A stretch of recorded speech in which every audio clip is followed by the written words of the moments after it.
Iglesia de Cristo Estamos refiriéndonos a las grandes lecciones que nosotros encontramos en el libro de los Salmos.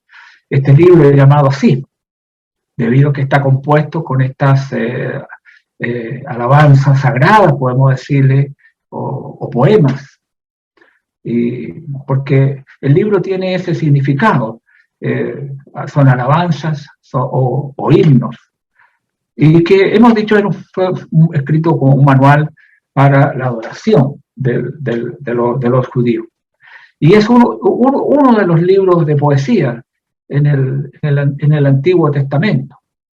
Gran parte, también hemos dicho, fueron escritos por David, no todos fueron escritos por David, hay varios que hemos señalado que también escribieron, y hemos hablado también de la clasificación de los salmos, tal como el pueblo judío lo tiene. Estos libros fueron clasificados por los judíos, son dentro del libro de los Salmos hay 5 divisiones, y bueno, estamos refiriéndonos ahora a las grandes lecciones que hay dentro del libro de los Salmos. Posteriormente, a lo mejor hoy entraremos en la parte en la división del libro de los Salmos y el Nuevo Testamento, porque esa es una parte muy importante, el uso que hace Jesús de los salmos, y fíjese que de los 150 salmos, 116 son mencionados en el Nuevo Testamento.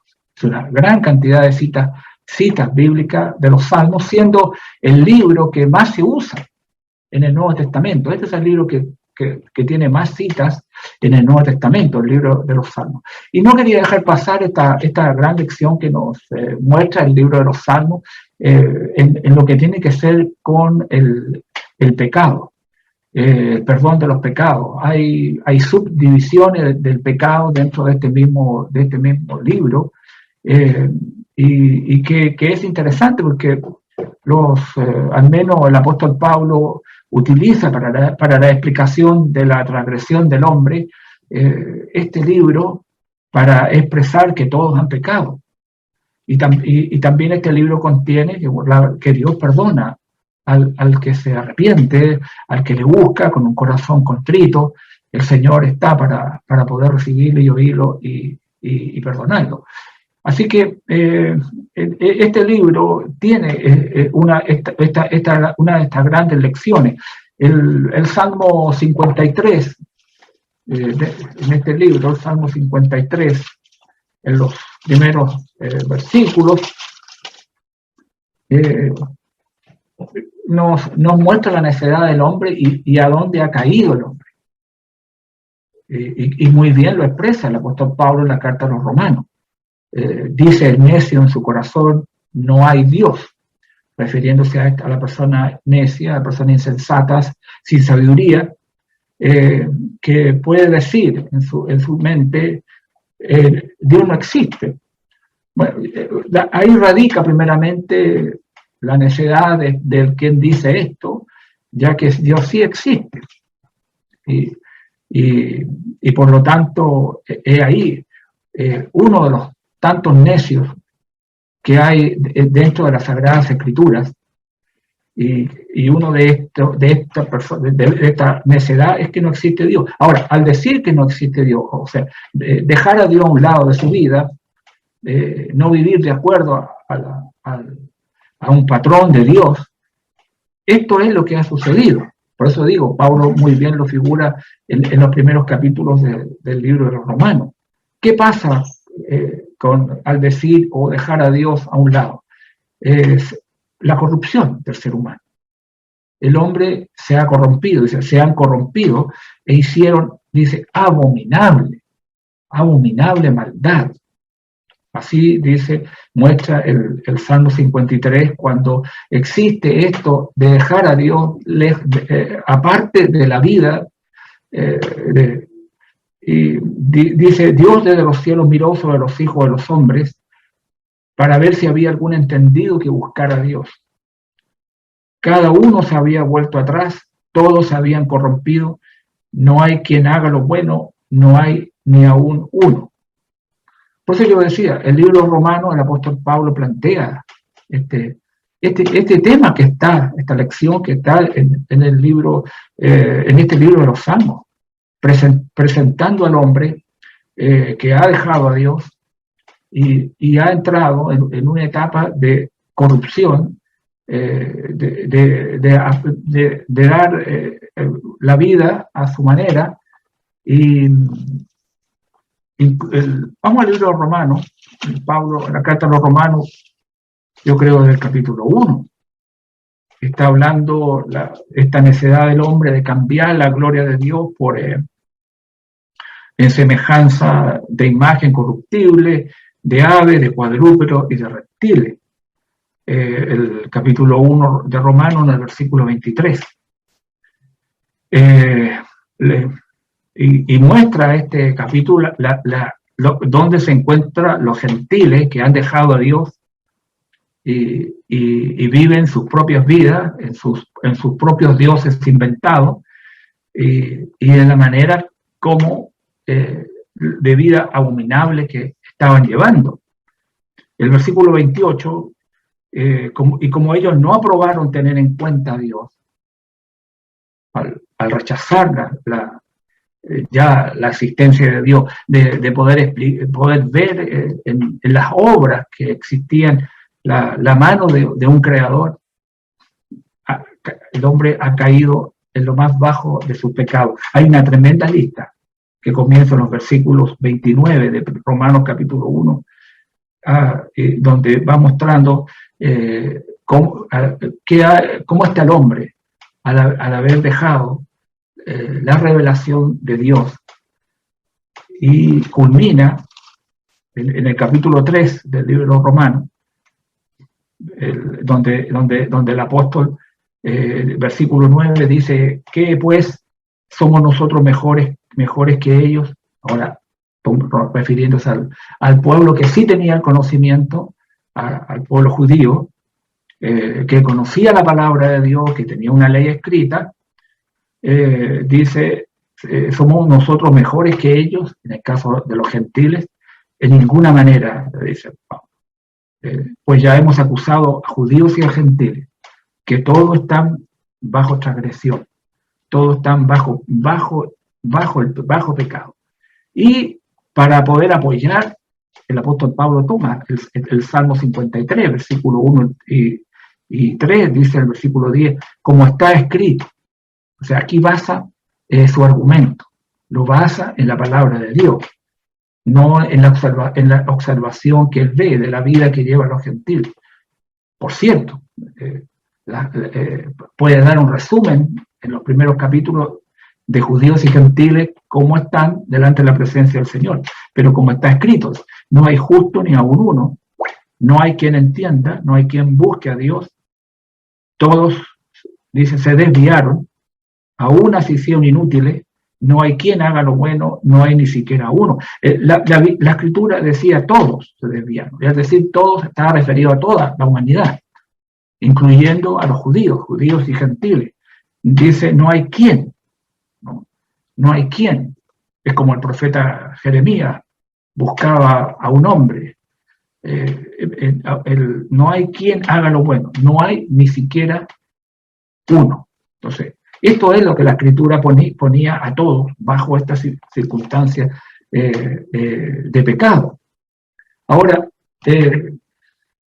eso quiere decir que judíos y gentiles solo podían esperar en la gracia, por eso es tan importante el tema del libro de los Romanos, el Evangelio, el poder de Dios para salvación. Solo a través del Evangelio el hombre puede alcanzar el perdón de Dios. El Salmo 51 nos muestra en este caso el perdón que recibe David, porque eso es este salmo, es un salmo de arrepentimiento, donde se pide que el Señor lo limpie, y lo dice el encabezado de este salmo, la parte histórica cuando se ocurre, y luego por qué razón David lo escribe, dice cuando después que se llegó a Betsabé, y vino a él Natán el profeta. Pues es muy importante la historia que podemos ver en 2 de Samuel, en el capítulo 12, ahí en los versículos 1 y 15, donde nos muestra cuando el profeta Natán viene y encara a David a través de una parábola para poder él llegar a comprender y entender que él era ese hombre. David siente un profundo arrepentimiento en su vida, y este salmo llega a escribirse y nos muestra ya en el Antiguo Testamento que Dios perdona, pero Dios perdona a aquel que viene con un espíritu quebrantado, como es el versículo 17, David lo escribió: los sacrificios de Dios son el espíritu quebrantado, al corazón contrito y humillado. O sea, contrito, arrepentido, y humillado no despreciarás tú, oh Dios. O sea, hay una forma que no solamente está dentro de este libro de los Salmos, sino que también tenemos esa misma figura en varios libros de las Sagradas Escrituras. Aquí hay una forma para poder, en este caso, decir, bueno, Dios sí perdona. Y hemos dicho este salmo que es lo que un pecador pide a Dios, porque ha transgredido, ha fallado, no ha hecho lo correcto, y lo que él pide es justamente, versículo 1, ten piedad. Versículo 2, lávame más y más. Dice, o ten piedad, borra mis rebeliones. Pide que Dios borre sus rebeliones, que le lave más y más, de esta maldad. Él reconoce que es una maldad. Límpiame, le dice, límpiame, lávame, límpiame de mi pecado. En versículo 7, purifícame con hisopo y seré limpio. Lávame y seré más blanco que la nieve. Hazme oír gozo y alegría, lo cual no la tenía por causa de lo que había cometido. Pero hazme oír, dice, gozo, que vuelva ese gozo, la alegría, y se recrearán los huesos que has abatido. Esconde tu rostro de mis pecados, versículo 9, y borra todas mis maldades. Es una palabra que se va repitiendo.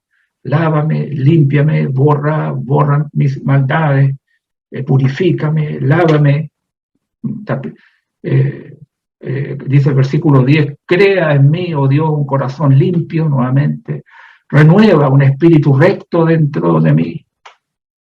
Hay una parte en este versículo, en el versículo 3, donde él está reconociendo una parte importante: yo reconozco mis rebeliones. Al haber hecho esto, me he rebelado contra ti. Yo reconozco mis rebeliones y mi pecado está siempre delante de mí. Estaba allí, no podía estar paz, no podía tener la paz, no podía tener la tranquilidad. Pero va al Señor, va a Dios y le ruega con todo su corazón: crea en mí, oh Dios, un corazón limpio, renueva un espíritu recto dentro de mí. No me eches de delante de ti, no quites de mí tu santo espíritu. Vuélveme el gozo de tu salvación, y espíritu noble me sustente. Y bueno, comprendemos que esta oración que David hace encuentra una respuesta en el Señor. Ahora, este tema de esta lección de los salmos sobre el pecado, a diferencia de lo que hace el necio al decir que no hay Dios, para el justo es reconocer que Dios es el Todopoderoso, de que Dios es el Eterno. En la oración de Moisés, que está escrita, que fue el Salmo 90, Salmo, en los versículos 1 y 2, Moisés, este es un salmo muy antiguo, uno de los más antiguos, este salmo, el Salmo 90. es porque fue escrito, es una oración de Moisés. En esta oración, Moisés está reconociendo una parte importante de Dios. Dios es eterno en relación con el ser humano. Dice, Señor, tú no has sido refugio de generación en generación. Recuerde que está ambientado en los tiempos de Moisés. Y dice, antes que naciesen los montes y formases, y tenemos al Dios creador, la tierra, reconociendo totalmente la autoría de Dios, y también el mundo, desde el siglo y hasta el siglo, tú eres Dios. Tú eres Dios. Y esta es la parte importante que, por sobre todas las cosas, uno tiene que tener claro en su vida. ¿Quién es Dios? El llegar a tener claro, como decían los profetas, en conocerme, que yo soy Dios. Eso pasa por toda, cualquiera sea nuestras situaciones que podamos tener en esta vida. No está en juego en nuestra fe de poder apartarnos, separarnos por las situaciones en las cuales estamos nosotros los seres humanos insertos en este mundo, y de las cosas que nos suceden, esos golpes que yo digo a veces, esos golpes que vienen de repente y que son fuertes y que nos un poco parecen movernos de nuestro pedestal. El hecho de que podamos permanecer firmes y fieles en el Señor va a depender cuánto yo conozca a Dios. Que las circunstancias de la vida no tienen que derribar mi fortaleza ni mi fe en Dios. No le servimos a Dios por las bendiciones que nos da. Le servimos a Él porque Él es Dios. A veces hay gente que tiene muy equivocado su manera de poder pensar, bueno, si tú me respondes esta oración, yo te sirvo. Si tú me das esto, yo hago esto otro. No servimos a Dios en esa forma. Como queremos hacer a Dios a nuestra manera. No, Dios es todopoderoso, es el creador, tú eres Dios.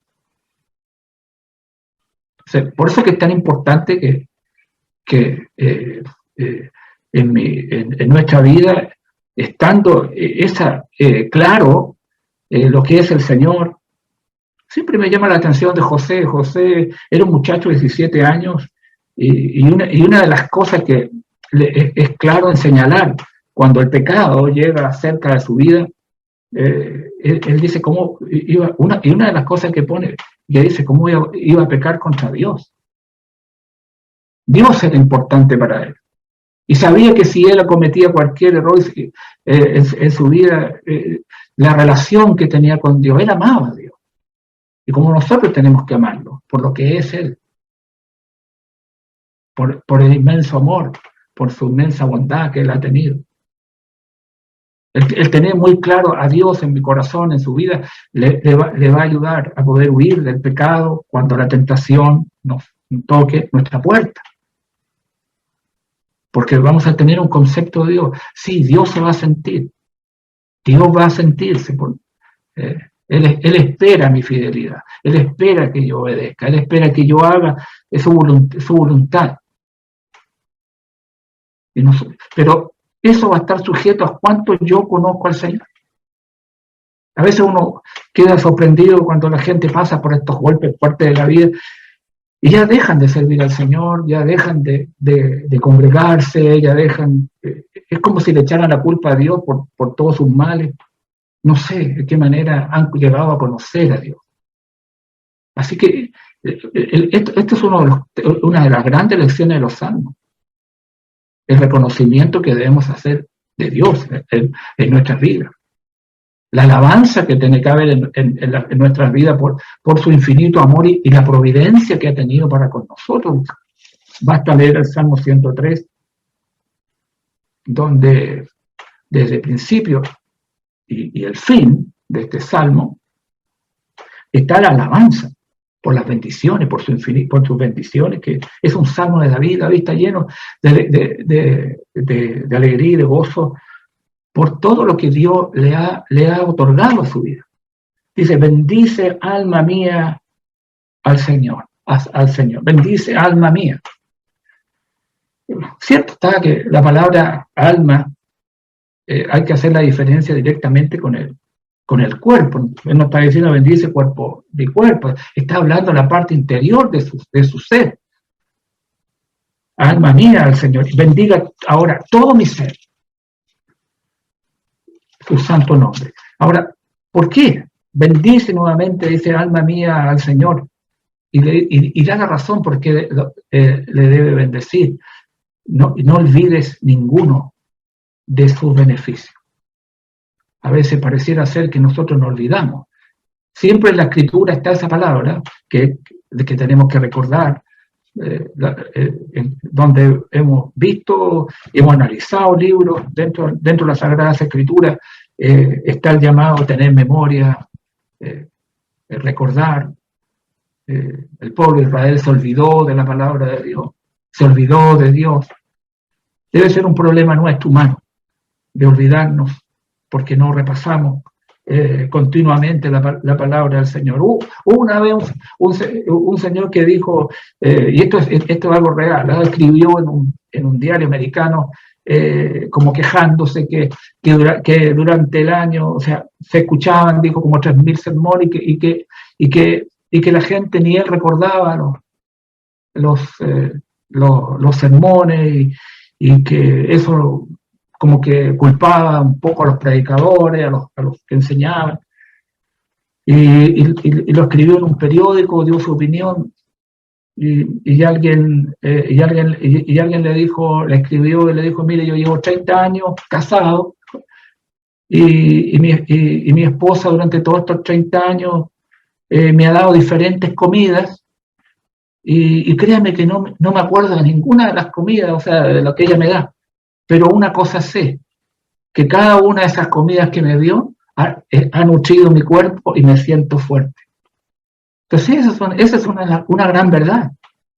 Cuando oímos diferentes sermones y escuchamos, la palabra de Dios nos nutre. La palabra de Dios va obrando en nuestras vidas cuando tenemos ese buen oído para poder escuchar. Yo tengo que tener... al menos lo que escribe David, no olvidarme de ninguno de los beneficios que el Señor nos da. Él los nombra.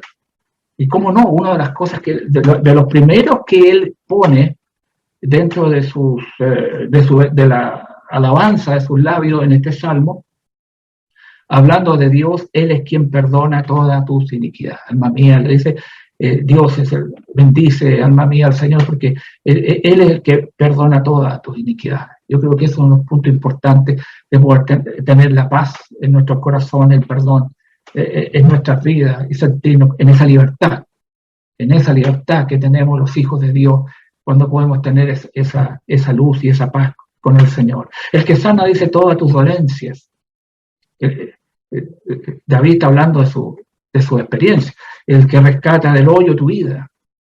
El que te corona de favores y misericordia. Es tremenda la misericordia dentro de las Sagradas Escrituras. El que sacia de bien tu boca, de modo que te rejuvenezca como el águila. O sea, todas estas expresiones se ve a un David fresco, lleno de gratitud hacia el Señor. Incluso llama en el versículo 20, bendecir a Jehová vosotros sus ángeles, poderosos en fortaleza, que ejecutáis su palabra, obedeciendo la voz de su precepto. Bendecir a Jehová vosotros todos sus ejércitos, ministros suyos, que hacéis su voluntad. Bendecir a Jehová vosotros todas sus obras. En todos los lugares de su señorío, bendice, alma mía, al Señor. Aquí tenemos ya en por qué debemos alabar al Señor, por este infinito amor que Él ha tenido. El Salmo 136 Salmo 136. Bueno, este es un salmo, tiene un título, es un título humano, pero contiene más o menos lo que la idea dice. Este salmo igual, pues comienza a alabar al Señor porque Él es bueno, porque para siempre es su misericordia. Hay Biblias que contienen una serie de referencias abajo, porque la palabra misericordia es sumamente importante dentro de la Sagrada Escritura, porque Él es bueno y para siempre es su misericordia. Y termina este salmo igual, alabar al Dios de los cielos, porque para siempre es su misericordia. Como Él en este salmo nos muestra desde su creación, de poder escoger a Israel, de llevarlo a través del Mar Rojo, hacerlo pasar por medio de él, cómo destruye al opresor que era Faraón y su ejército, cómo los guía a través del desierto, cómo le va abriendo camino, destruyendo, hiriendo a pueblos y reyes, cómo cumple su promesa en dar la heredad a Israel, su siervo, y dice del versículo 23 adelante, esa es la providencia de Dios, ¿no? Que Dios iba con ellos, abriéndoles el camino, cumpliendo así, en fidelidad a su promesa. Dice el versículo 23, Él es el que en nuestro abatimiento se acordó de nosotros, porque para siempre su misericordia. Todas estas son parte de la historia del pueblo de Israel, y nos rescató de nuestros enemigos, como sucede en el libro de Jueces, porque para siempre su misericordia. El que da alimento a todo ser viviente, porque para siempre es su misericordia. Alabar al Dios de los cielos, porque para siempre es su misericordia. Estas son grandes lecciones que tienen el libro de los Salmos. El libro de los Salmos, como así tenemos a través de los profetas, porque parte del libro de los Salmos están refiriéndose al tiempo de la cautividad, ¿no? Al tiempo a la cautividad y las razones por qué vino esa cautividad. Y cómo el pueblo de Israel dejó al Dios vivo y se fue detrás de la idolatría. Eso lo hemos podido ver en los estudios del libro de Isaías que nuestro hermano Efraín nos ha compartido, y está también en el libro de Jeremías, porque ambos están refiriendo un mismo lenguaje, y los salmos reprenden toda forma de idolatría. El Salmo 96, en relación a los dioses de los pueblos de las naciones, dice el versículo 4, porque grande es el Señor y digno de su suprema alabanza, de la más alta alabanza, temible sobre todos los dioses, habla en plural. No olvidemos que los pueblos de las naciones, que ellos, las tierras donde estaban los pueblos que ellos heredaron, adoraban, y como el Señor les dijo, a diferentes dioses, hechos por los hombres. Porque todos los dioses de los pueblos son ídolos, decía. Pero el Señor hizo los cielos. Pero el Señor hizo los cielos. Los salmos ponen esa diferencia entre el Dios verdadero y vivo, único, contrastándolo con el resto de los otros dioses. Hay salmos que con mucha claridad hablan de estas cosas. El Salmo 97, versículo 7, dice, avergüéncense todos los que sirven a las imágenes de talla, los que se glorían en los ídolos. Póstrense a él, le dice, todos los dioses. Entonces, los salmos van reprendiendo toda esta forma de idolatría de los dioses que tienen los pueblos, a la diferencia del Dios vivo y verdadero. Dentro de los salmos también, de las lecciones que hay, son los vislumbres proféticos de Cristo. Hay muchísimos, ya lo vamos a ver algunos de ellos en mayor profundidad. Por ejemplo, por así decirlo, el Salmo 110, versículos 1 y 4, hasta el 4, por nombrar un salmo. Los salmos prácticamente van refiriéndose a todo lo que es la vida del Mesías. Ya vamos a comenzar desde el mismo Salmo 2 adelante, donde podemos ver la deidad de Jesús, el reinado universal.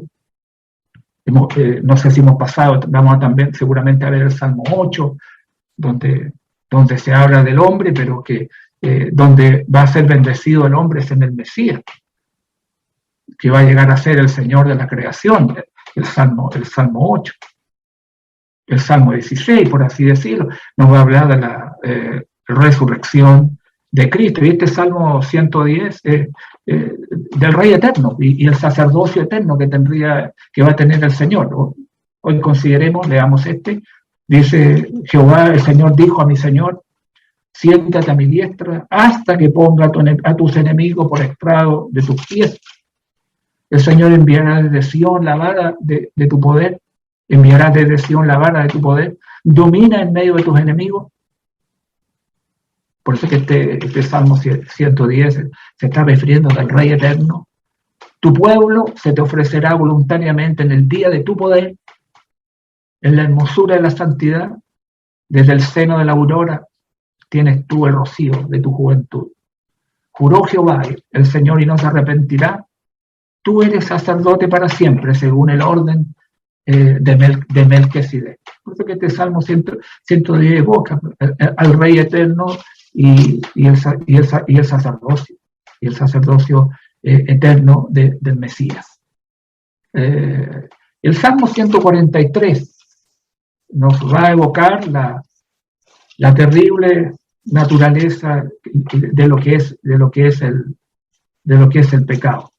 Bueno, estamos en las grandes lecciones entonces de los salmos. Vamos a ir al Salmo 32. El Salmo 32 contiene, y como no, fue escrito por David cuando sucede esta situación que él vive en su vida. El Salmo 51 ruega al Señor muy contrito, muy afligido, pidiendo a Dios que le perdone, le lave, lo limpie, que no lo deje solo, que vuelva el gozo, la alegría que hay cuando la persona tiene comunión con Dios. Y este salmo nos va a mostrar la otra parte. Cuando el hombre es perdonado y cómo cambia la escena. Fíjense que por eso esta parte le puse la misericordia y el perdón divino de Dios. Salmo 32 dice que incluso es considerado en esta secuencia del libro romano. Una muy buena forma de poder entender el libro romano es por el libro de los Salmos, en la secuencia que hace Pablo del pecado y cómo... bueno, vamos primero al Salmo 32. Dice: bienaventurado aquel cuya transgresión ha sido perdonada. Este es un salmo de David. Y cubierto su pecado. Bienaventurado el hombre a quien Jehová no culpa de iniquidad y en cuyo espíritu no hay engaño. ¿Se da cuenta que el contraste del Salmo 51? Uno puede predicar, a veces enseñar sobre el Salmo 51 y luego mostrar aquí. Estamos entonces nosotros, yo estaba diciendo, es bueno a veces hacer ese contraste. Ustedes pueden tomar el Salmo 51 y luego donde se ve, ya dicho, a David pidiendo el perdón del Señor, y aquí en el Salmo 32 cuando ya lo recibe. Los versículos 1 y 2 son tomados por el apóstol Pablo en Romanos capítulo 4, por eso que la secuencia de Romanos va bien, como el apóstol toma el Salmo, y aquí en el capítulo 4 está refiriéndose sobre este salmo, el salmo 32, y así va avanzando para poder explicar el poder que tiene el Evangelio, que salva. Al hablarnos sobre los ejemplos de los grandes hombres de Dios, el caso de Abraham y el caso de David, porque el capítulo 4 de Romanos, versículo 6 dice, como también David habla, dice, de la bienaventuranza del hombre, a quien Dios atribuye justicia sin obra. Dice, como David también habla de la bienaventuranza del hombre. Así lo interpreta el apóstol Pablo, el Salmo 32. Y yo no puedo dar otra explicación, sino decir lo que el Espíritu Santo está hablando sobre este gran hombre de Dios. Como también David habla de la bienaventuranza del hombre, que Dios atribuye justicia sin obra, diciendo, bienaventurados aquellos cuyas iniquidades son perdonadas y cuyos pecados son cubiertos. Bienaventurado el varón a quien el Señor no inculpa de pecado. Y luego viene la explicación. Por eso te digo, esta explicación de esos versículos están ahí en Romanos capítulo 4, el versículo 1 hasta pueden leer todo el capítulo 4. Yo voy a referirme a la parte esta del perdón. ¿Por qué? Porque David dice, bueno, él dice, bueno, el Señor lo perdonó, yo lo perdono. Entonces, pero dice, mientras callé, capítulo 32, versículo 3, se envejecieron mis huesos. En mi gemir todo el día. Porque de día y de noche se agravó sobre mí tu mano. Se volvió mi verdor en sequedades de verano. Mi pecado te declaré. Esto es la parte importante que hace. Él va, lo confiesa y dice, mire, esta es mi maldad, esto es lo que he hecho. Dice, mi pecado te declaré y no encubrí mi iniquidad. Dije, confesaré mis transgresiones al Señor, y dice la Escritura, y tú perdonaste la maldad de mi pecado. Esto es la parte importante de este salmo. Bienaventurado el hombre que en Jehová el Señor no culpa de iniquidad. Dice que, pero él hizo lo que había que hacer. Por esto, dice él, orará a ti todo santo en el tiempo en que pueda ser allá. Ciertamente en la inundación de muchas aguas no llegarán estas a él. No olvidemos que estamos enfrente de la poesía. Estos salmos, estamos en los salmos es poesía sagrada. En esta parte que estamos tratando también está la parte de la sabiduría que vamos a encontrar en Eclesiastes, en el libro de Proverbios, pero aquí estamos en el uso de estos cantos, de estas oraciones, en el aspecto poético. La inundación de muchas aguas, son figuras, ¿no? que se usan, figuras del lenguaje. Tú eres mi refugio, me guardarás de la angustia, con cántico de liberación me rodearás. Entonces, esto es una de las grandes lecciones en los salmos, el perdón de Dios, el perdón divino. El Salmo 130. Debemos sacar un tiempo, hermano, para leer los salmos.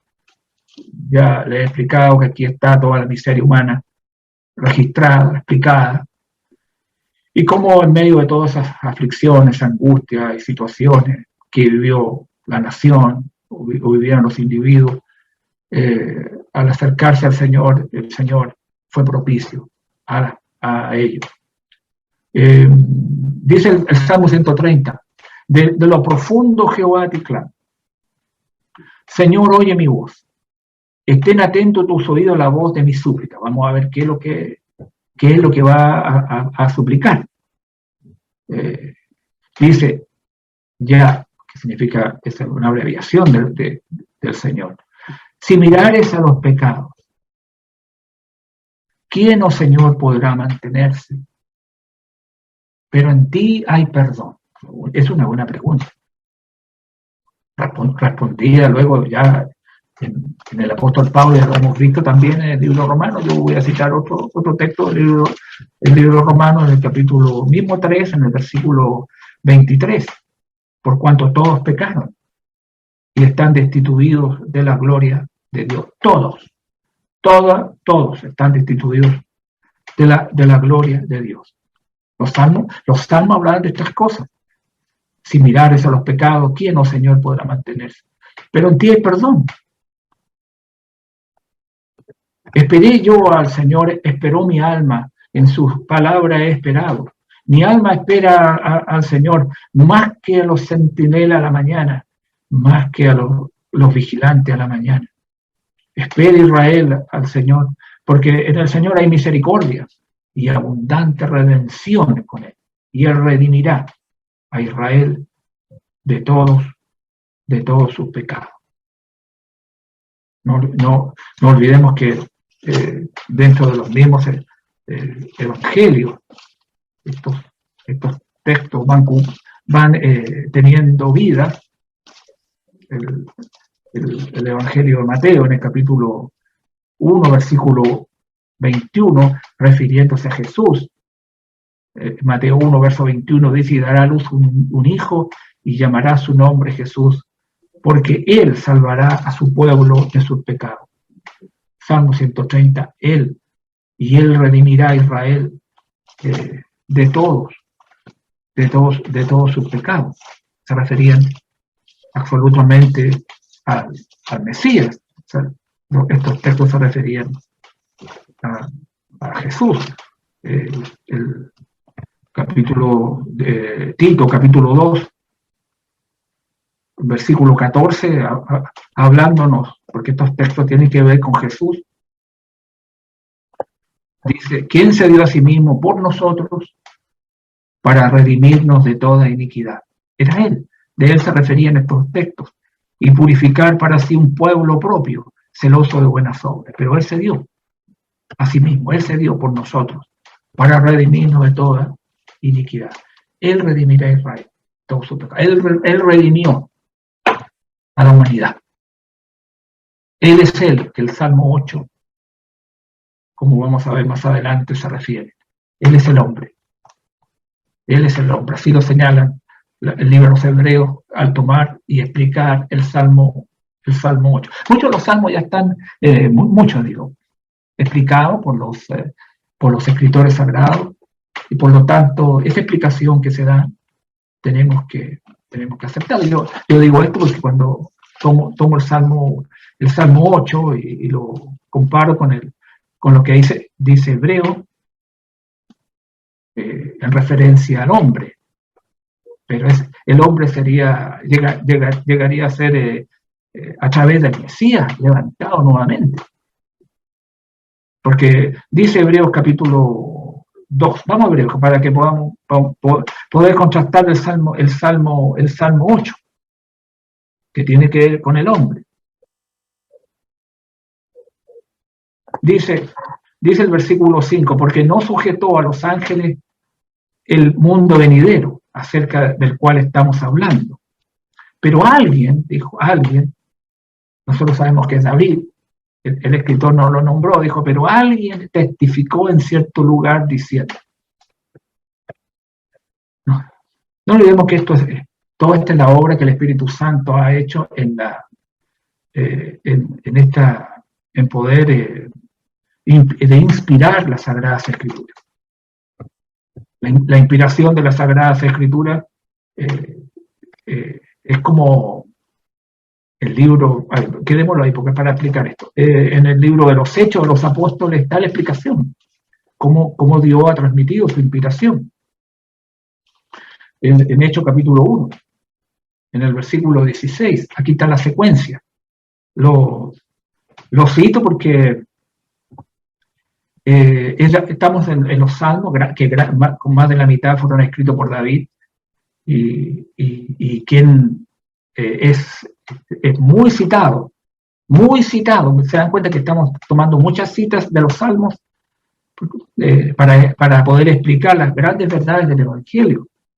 Hechos capítulo 1, versículo 16. Por eso que el libro de los Salmos no lo tengamos como un libro en el cual lo dejemos a un lado. Tenemos que analizarlo, leer, aprender, subrayar, marcar, porque la verdad es que hay mucho material que se utiliza en el Nuevo Testamento. Hechos capítulo 1, versículo 16. Dice: varones hermanos, era necesario que se cumpliese la Escritura. Fíjense bien la palabra, la Escritura, se está refiriendo a las Sagradas Escrituras, en que el Espíritu Santo habló antes por boca de David acerca de Judas, que fue guía de los que prendieron a Jesús.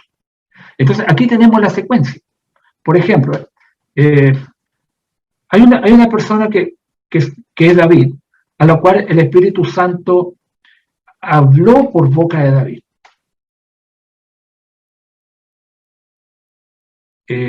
Como lo hemos visto en las citas que él dice, que el Espíritu Santo habló por su boca. Y luego, pero eso que dijo, dice, era necesario que se cumpliese la Escritura. Eso quedó escrito, eso quedó registrado.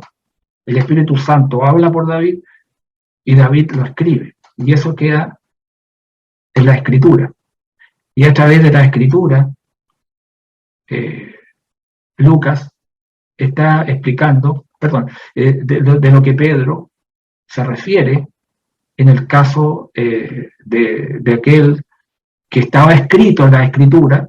El Espíritu Santo habló por boca de David acerca de Judas y de lo que debían ellos hacer, también siguiendo lo que los salmos se referían. Bueno, volvamos a Hebreos. Entonces, pero alguien testificó en cierto lugar, bajo la inspiración del Espíritu Santo, escribió el Salmo 8, dice: ¿qué es el hombre para que te acuerdes de él? ¿O el hijo del hombre para que le visites? Le hiciste un poco menor que los ángeles, le coronaste de gloria y de honra, y le pusiste sobre las obras de tus manos.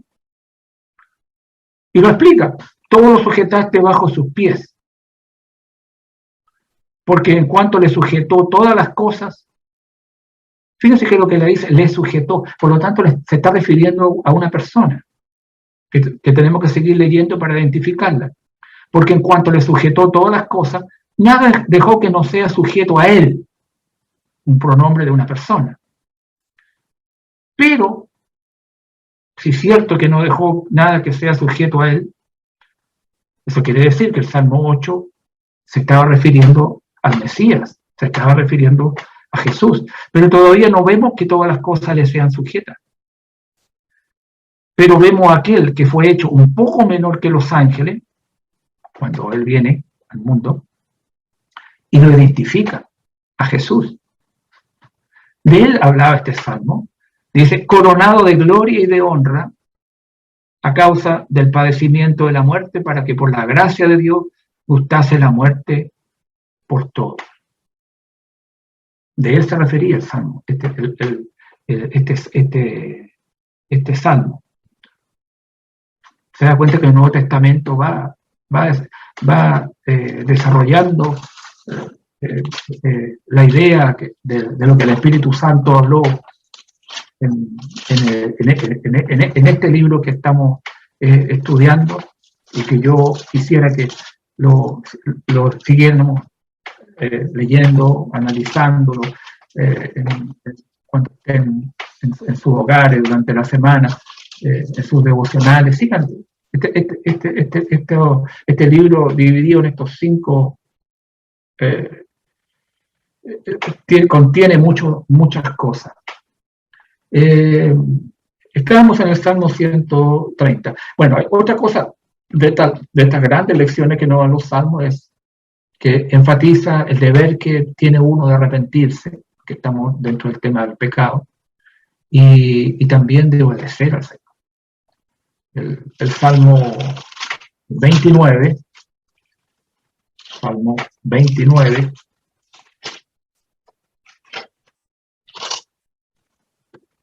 en los versículos 1 y 2, cuando hablo de los deberes, estamos enfatizando lo que nos corresponde a nosotros.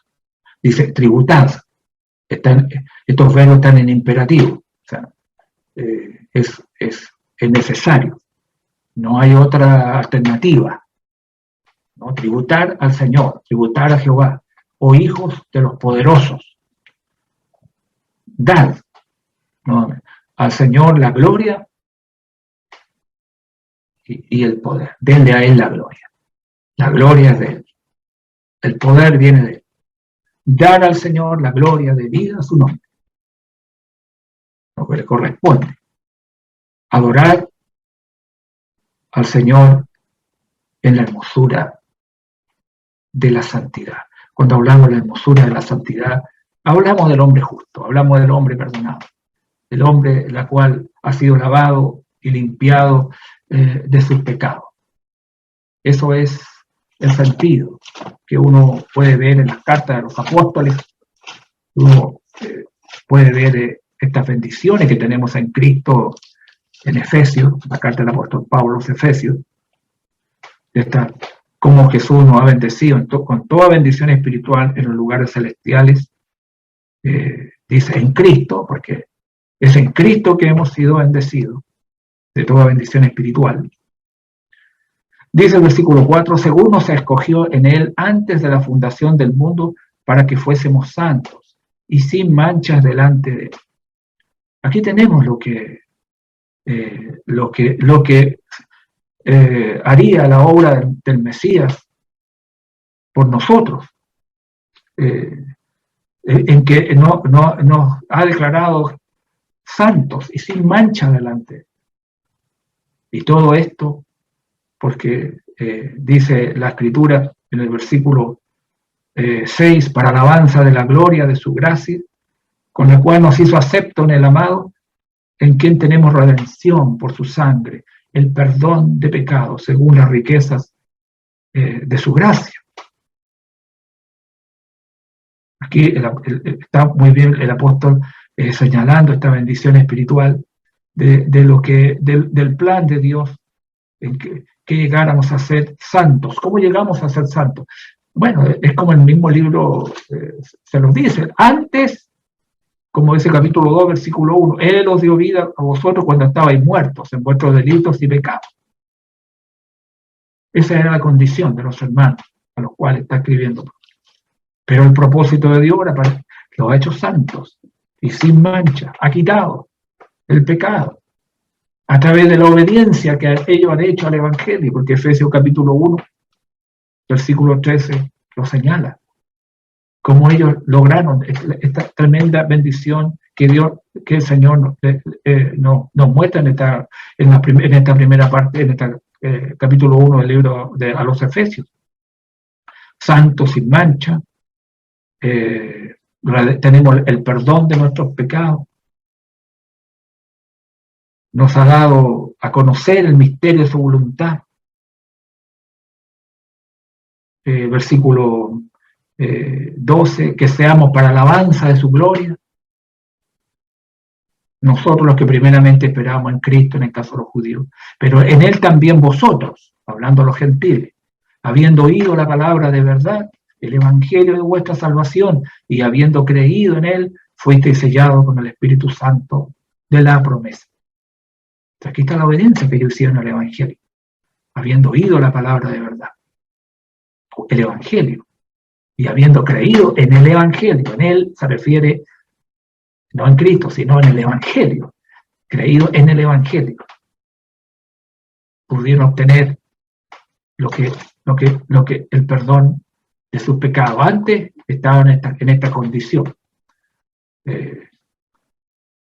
como dice el versículo 11, por tanto, acordado de que en nuestro tiempo vosotros los gentiles, en cuanto a la carne, bueno, erais llamados incircuncisión por la llamada circuncisión hecha con manos en la carne. En aquel tiempo estabais sin Cristo, alejados de la ciudadanía de Israel, ajenos a los pactos de la promesa, sin esperanza, sin Dios en el mundo, sin Cristo, sin esperanza, sin Dios en el mundo. Pero ahora En Cristo Jesús, vosotros que en otro tiempo estabais lejos, en delitos, en pecados, en transgresiones, habéis sido hechos cercanos por la sangre de Cristo. Creo, por eso que los salmos ya vislumbran, los deberes, los salmos vislumbran la grandeza de la misericordia, del perdón de Dios que se nos otorgaría por la gracia del Mesías que habría de venir a salvarnos. Esta es una de las grandes lecciones que tiene este libro de los Salmos. Que en esta noche el Señor les bendiga, nos ayude a comprender un poco más el plan de salvación del Padre, del Hijo y del Espíritu Santo, trazado desde antes de toda la fundación del mundo para la salvación del hombre. Que Dios nos bendiga, hermano.